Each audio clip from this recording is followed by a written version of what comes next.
Welcome to apex vision and voice. मैं हूं तरनदीप कौर और आज हम शुरू कर रहे हैं राजस्थान के संत और संप्रदाय। राजस्थान के संत संप्रदायों की शुरुआत में हम सबसे पहले पढ़ेंगे राजस्थान के मुस्लिम संत संप्रदाय। और जहां तक राजस्थान के मुस्लिम संत संप्रदायों की बात आती है तो सबसे पहले हमारे सामने नाम आता है ख्वाजा मोइनुद्दीन चिश्ती का।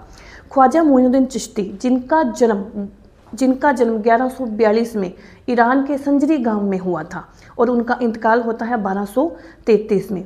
भारत में वे मोहम्मद गोरी के साथ पृथ्वीराज तृतीय या पृथ्वीराज चौहान के समय में वो भारत में आते हैं। यहाँ आकर वे राजस्थान के अजमेर में वो अपने चिश्ती संप्रदाय की शुरुआत करते हैं, अपने मुस्लिम संप्रदाय को आगे बढ़ाते हैं।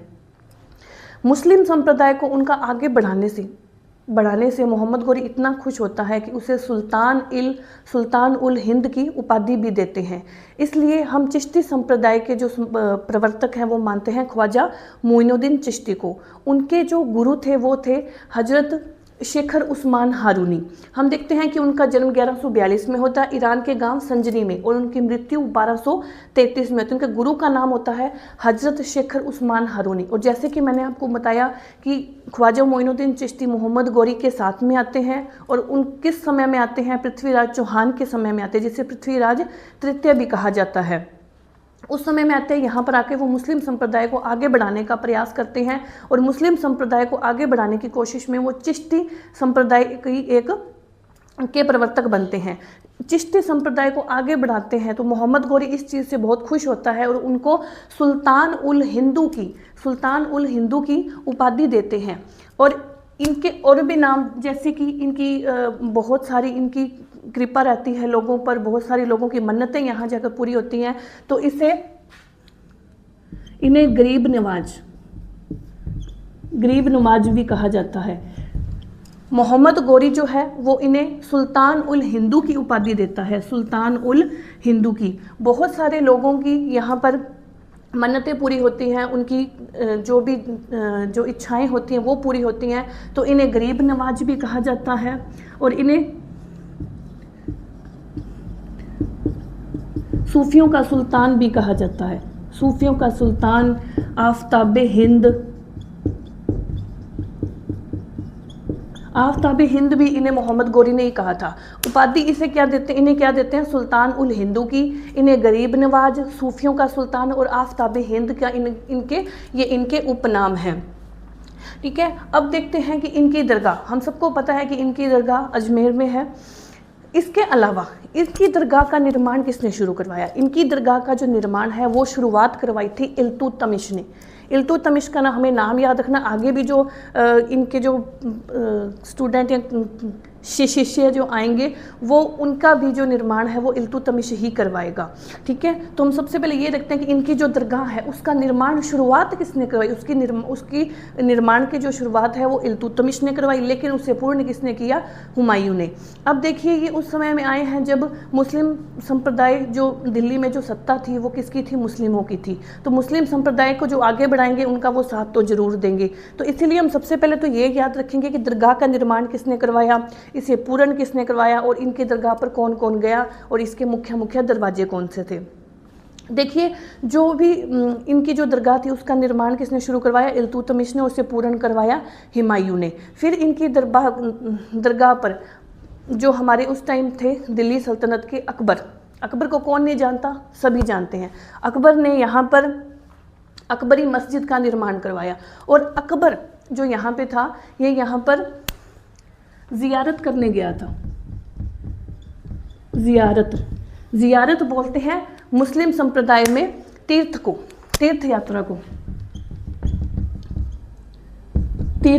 यात्रा। तो जो अकबर था इसने यहाँ पर अकबरी मस्जिद का भी निर्माण करवाया था और पुत्र प्राप्ति के लिए, और अकबर अपने पुत्र की प्राप्ति के लिए यहाँ पर जियारत करने गया था। और अकबर ने यहाँ पर 18 गांव अकबर ने यहाँ पर 18 गांव इस दरगाह की व्यवस्था के लिए यहाँ पर दिए हुए थे। उसके बाद यहाँ पर जाते हैं शाहजहाँ ने यहाँ पर जामा मस्जिद का निर्माण करवाया। शाहजहाँ ने, देखिए, इस दरगाह में हम 2 मस्जिदें भी याद करेंगे, जिसमें पहले तो है अकबरी मस्जिद। अकबरी जैसे कि नाम से ही हमें पता चलता है कि अकबर मस्जिद का निर्माण जो है वो अकबर ने करवाया। अकबर से रिलेटेड हमें यहाँ पे 3 बातें याद रखनी है कि एक तो यहाँ पर अकबर ने जामा मस्जिद का अकबरी मस्जिद का निर्माण करवाया। दूसरा, यहाँ पर अकबर ने जियारत की थी अपनी पुत्र प्राप्ति के लिए, मीन्स जियारत मतलब तीर्थ यात्रा। अकबर ने अपनी पुत्र प्राप्ति के लिए यहाँ पर जियारत की। और तीसरा था कि अकबर ने यहाँ पे 18 गांव इस दरगाह की पूर्ण व्यवस्था हेतु दे रखे थे। फिर हम याद करते हैं जामा मस्जिद। इस दरगाह में जामा मस्जिद का निर्माण करवाया था शाहजहां ने। और इसी तरह इसमें आगे उन्होंने शाहजहां ने आगे इसमें एक शाहजहानी दरवाज़ा भी बनवाया था। यहाँ पर मुख्य है, वैसे तो यहाँ पर 8 दरवाजे, लेकिन हमें मुख्य 3 दरवाजे याद करने हैं। 3 दरवाजों में क्या है, दरगाह के 3 मुख्य दरवाजे हैं। उसमें है निज़ाम दरवाज़ा।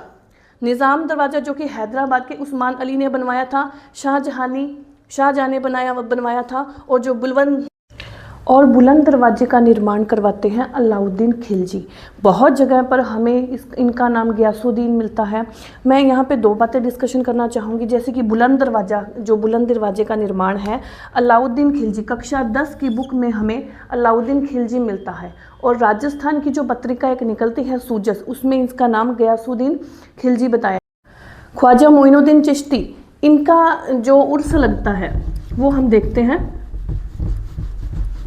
उर्स कहते हैं मेले को, उर्स कहते हैं मेले को। जैसे कि हमारे यहाँ पर मेले लगते हैं बहुत सारे संतों के, लोक देवताओं के, उसी तरह जो मुस्लिम संप्रदाय हैं, जो चिश्ती संप्रदाय हैं, इनके मेले को बोलते हैं उर्स। तो इनका उन लगता है 1 रज्जब से 6 रज्जब। ये रज्जब है, ये मुस्लिम महीने होते हैं, ठीक है। तो 1 रज्जब से 6 रज्जब तक इनका उर्स लगता है। और इनका उद्घाटन जो है, उद्घाटन वो करते हैं भीलवाड़ा का गौरी परिवार। भीलवाड़ा का गौरी परिवार इस मेले का क्या करते हैं, उद्घाटन करते हैं। अब जैसे कि ये जो ख्वाजा मोइनुद्दीन चिश्ती थे, ये किनके साथ आए थे, मोहम्मद गौरी के साथ। तो जो भीलवाड़ा का गौरी परिवार है, ये क्या करेंगे, 1 रज्जब से 6 रज्जब जब इनका उर्स लगता है, तो उसमें जो उर्स का या मेले का जो उद्घाटन करते हैं वो कौन करता है, भीलवाड़ा का गौरी परिवार करता है। अब हम देखते हैं इनकी कुछ किताबें जो इनके ऊपर लिखी गई हैं और कुछ ग्रंथ जो इन्होंने खुद लिखे हैं, और बाकी इनकी 1-2 बातें और हैं वो हम साफ पेज पर और देखते हैं।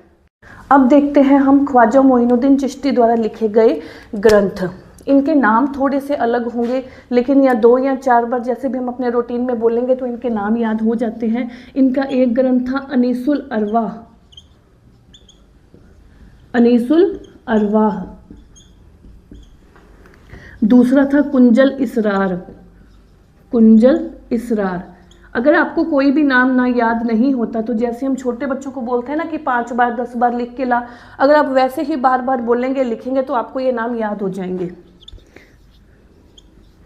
और तीसरा था इनका दीवाने मोइन। ये कविताएं थी इनकी।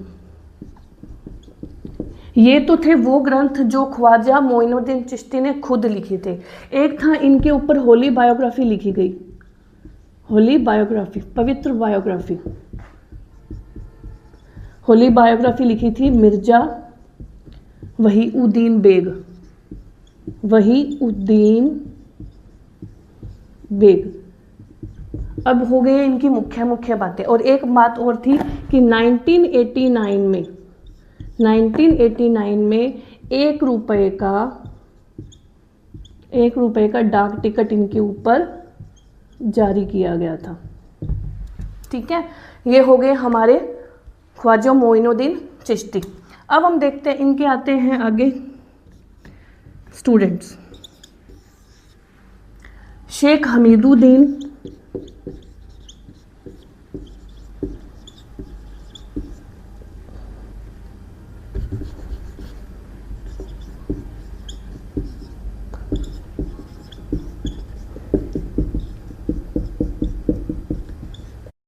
शेख हमीदुद्दीन नागौरी। जैसे कि इनके नाम से तात्पर्य है कि इनकी जो दरगाह थी वो है नागौर में। और ये थे दूसरे ख्वाजा। एक तो इनको ये याद रखना, ख्वाजा मोइनुद्दीन चिश्ती थे पहले ख्वाजा और शेख हमीदुद्दीन नागौरी हैं दूसरे ख्वाजा। ठीक है, इनकी जो दरगाह है वो है गिनानी तालाब नागौर, गिनानी तालाब नागौर में, गिनानी तालाब नागौर में ये रहे। अब जैसे पहले हम जानते हैं कि शेख मोइनुद्दीन चिश्ती पहले ख्वाजा, शेख हमीदुद्दीन नागौरी ये क्या थे, उनके शिष्य और ये थे दूसरे ख्वाजा। देखिए इन्होंने क्या किया, इल्तुतमिश ने इन्हें बहुत सारी उपाधियां दी थी। ख्वाजा मोइनुद्दीन इल्तुतमिश जिन्होंने ख्वाजा मोइनुद्दीन चिश्ती की पहली दरगाह बनाई थी और उसे पूरा किसने किया था, हुमायूं ने। उसी तरह इल्तुतमिश ने शेख हमीदुद्दीन नागौरी को दिया था शेख उल इस्लाम की दी थी, इन्होंने उपाधि दी थी। अब ये बताइए ख्वाजा मोइनुद्दीन चिश्ती को कौन सी उन्हें उपाधि दी थी, आफ्ताबे हिंद, सुल्तान ए हिंद। इन्हें दी थी शेख उल इस्लाम की उपाधि दी थी, जिसे शेख हमीदुद्दीन नागौरी ने क्या कर दिया था, अस्वीकार कर दिया था। उन्होंने ये उपाधि लेने से अस्वीकार कर दिया था। इन्होंने अपने जीवन में जितने भी ये सुख सुविधाएं होती हैं, हमारी जो फैसिलिटीज़ होती हैं, इन्होंने इन सबको इन्होंने अस्वीकार कर दिया था, इनका त्याग कर दिया था। तो जो हमारे मुस्लिम संप्रदाय में त्याग को बोलते हैं तारकीन, हम बोलते हैं कि उसने त्याग कर दिया, यहाँ बोलते हैं उन्होंने क्या कर दिया, तारकीन। तो ख्वाजा मोइनुद्दीन चिश्ती ने इन्हें क्या कहा था, तारकीन का सुल्तान। और इन्होंने सब कुछ त्याग दिया था। जो सब कुछ त्याग देते उन्हें क्या हम क्या बोलते हैं, सन्यासी। तो इन्हें क्या बोला, सन्यासियों का सुल्तान।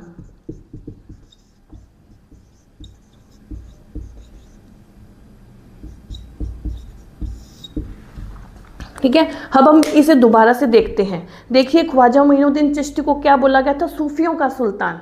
और शेख हमीदुद्दीन नागौरी को क्या कहा जाता है, सन्यासियों का सुल्तान। ये किन्होंने कहा था इसे, ये बोला था ख्वाजा मोइनुद्दीन चिश्ती ने। ख्वाजा मोइनुद्दीन चिश्ती जी ने इन्होंने कहा था कि तारकीन का सुल्तान, सन्यासियों का सुल्तान। तारकीन का सुल्तान क्यों कहा, क्योंकि इन्होंने सब कुछ त्याग दिया था। इल्तुतमिश द्वारा दी गई शेख उल इस्लाम की उपाधि को इन्होंने अस्वीकार कर दिया था, इसका त्याग कर दिया था, और जो भी फैसिलिटीज़ थी उनका इन्होंने क्या कर दिया था, त्याग कर दिया, इसलिए इन्हें तारकीन का सुल्तान भी कहा जाता है। अब इसी से एक बात और समझिए, इल्तुतमिश जब इनकी दरगाह पर गया तो इन्होंने वहाँ सब कुछ त्याग करके वो वहाँ पर एक सूफी बैठे हुए थे, सन्यासियों की तरह बैठे हुए थे। तो इन्होंने इनकी दरगाह के बाहर दरवाज़ा बनाया और उसका नाम रखा अतारकीन का दरवाज़ा। अतारकीन का दरवाज़ा।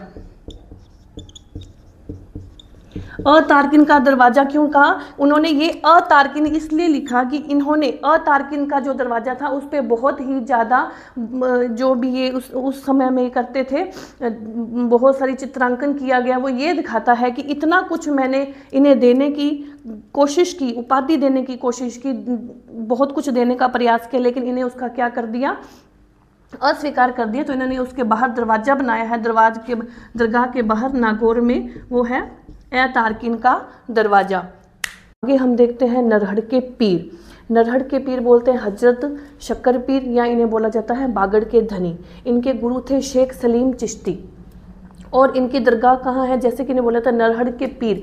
तो नरहड़ के पीर कहाँ है, चिड़ावा झुंझुनू में है नरहड़, तो इन्हें क्या बोला जाता है, नरहड़ के पीर। और इनका उर्स लगता है जन्माष्टमी के दिन, और यहाँ इनका इलाज पागलपन का यहाँ पर इलाज किया जाता है। अब देखिए शेख ख्वाजा मोइनुद्दीन चिश्ती के बारे में हमने पूरी कहानी पढ़ी, हमीदुद्दीन नागौरी के बारे में पूरी कहानी पढ़ी, वो तो हो जाती है हमें याद। अब इनके बारे में एक या दो पॉइंट्स आते हैं, तो उन्हें हम याद करने का क्या तरीका है कि जन्माष्टमी के दिन अगर आप शक्कर खाते हैं, जन्माष्टमी के दिन अगर आप शक्कर खाते हैं तो चिढ़ना मत, अगर जन्माष्टमी के दिन शक्कर खाते हैं तो चिढ़ना मत, क्यों? क्योंकि इससे तो पागलपन का इलाज हो जाता है। अब यहाँ से हमें याद रह जाएगा कि जन्माष्टमी के दिन के इनका उर्स कब लगता है? जन्माष्टमी के दिन। तो चिढ़ना मत, चिढ़ना से याद आ जाएगा चिड़ावा, चिड़ावा जुझू नरहड़, चिड़ावा झुंझुनू में इनकी क्या है? दरगाह, और इनका उर्स लगता है जन्माष्टमी के दिन। और वहाँ पर इनका क्या किया जाता है? जहाँ कोई पागल होता है उसका इलाज किया जाता है। अगर जन्माष्टमी के दिन अगर कोई शक्कर खाए तो चिढ़ना मत, क्यों? क्योंकि इससे तो पागलपन का इलाज हो जाता है। दूसरे आते हैं हमारे पीर फखरुद्दीन। पीर फखरुद्दीन जो कि जैसे कि हम पढ़ते हैं कई बार दाऊदी बोहरा संप्रदाय, दाऊदी बोहरा संप्रदाय के संस्थापक कौन थे? पीर फखरुद्दीन। और ये कहाँ के हैं? गलियाकोट डूंगरपुर में। इनका मुख्य केंद्र है बांदोली में। यहाँ पर इनकी मज़ार को क्या बोला जाता है? मज़ार को बोला जाता है मज़ार ए फ़खरी, मज़ार ए फ़खरी। और ये कहाँ पर है? माही नदी के तट पर। इसका भी आप याद कर सकते हैं कि ज़्यादा फ़ख्र मत कर, तू तो गलियों में बोहरे की तरह घूम रहा है। ज़्यादा फ़ख्र मत कर, तू तो बोहरे की तरह गलियों में घूम रहा है। पीर फखरुद्दीन, पीर फखरुद्दीन कहाँ है? गलियाकोट डूंगरपुर में। और इन्होंने क्या किया था? दाऊदी बोहरा संप्रदाय की स्थापना की थी। इसका मुख्य केंद्र कहाँ है? बांदोली में। अब जैसे मैंने आपको पहले एक थोड़ी सी बात रह गई थी, जैसे कि ख्वाजा मोइनुद्दीन चिश्ती को हमने पढ़ा, उनके शिष्य थे हमीदुद्दीन नागौरी, हमीदुद्दीन नागौरी। वैसे ये नागौर भी आ जाता है और नागौरी भी आ जाता है। इनके बेटे थे अजीजुद्दीन नागौरी और उनका बेटा था, आगे इनका बेटा था फरीदुद्दीन।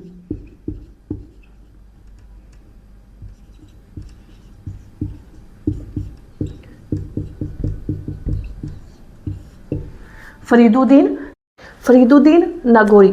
फरीदुद्दीन नागौरी। अब हमीदुद्दीन नागौरी, उनका बेटा है अजीजुद्दीन नागौरी और उनका बेटा है फरीदुद्दीन नागौरी। तो फरीदुद्दीन नागौरी हमीदुद्दीन नागौरी का क्या लगा? पोता। ठीक है, तो पोते को चढ़ गया दादे का सरूर।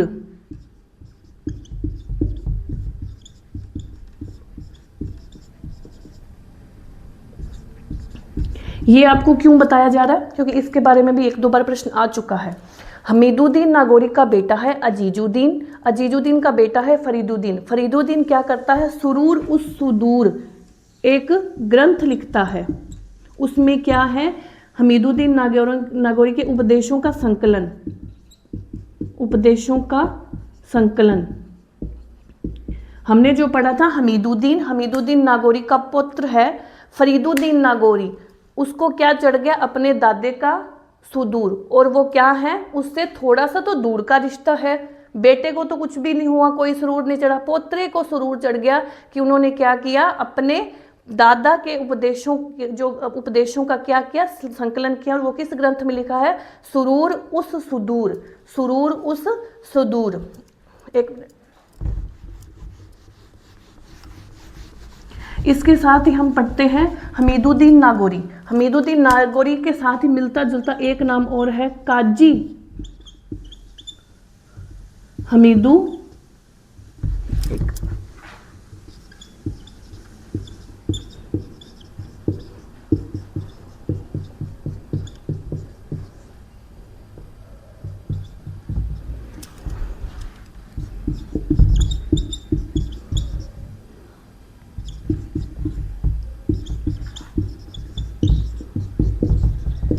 ये क्यों करवा रहे हैं हम? हमीदुद्दीन नागौरी के बारे में हमने पढ़ा और इनका नाम था शेख हमीदुद्दीन नागौरी। ये आप दोनों यहीं पर डिफरेंस देख लीजिए। ये थे शेख हमीदुद्दीन नागौरी और ये है काजी हमीदुद्दीन नागौरी।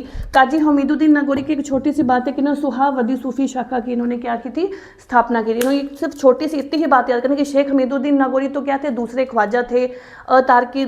उनका तारकिन का दरवाज़ा था, उन्हें तारकिन का सुल्तान बोला जाता था और सन्यासियों का सुल्तान बोला जाता था। लेकिन काजी हमीदुद्दीन नागौरी के बारे में हमें एक ही बात याद करनी है कि इन्होंने सुहारवर्दी सूफी शाखा की स्थापना की थी। इनके साथ ही हमारे मुस्लिम संत और संप्रदाय समाप्त हो जाते हैं।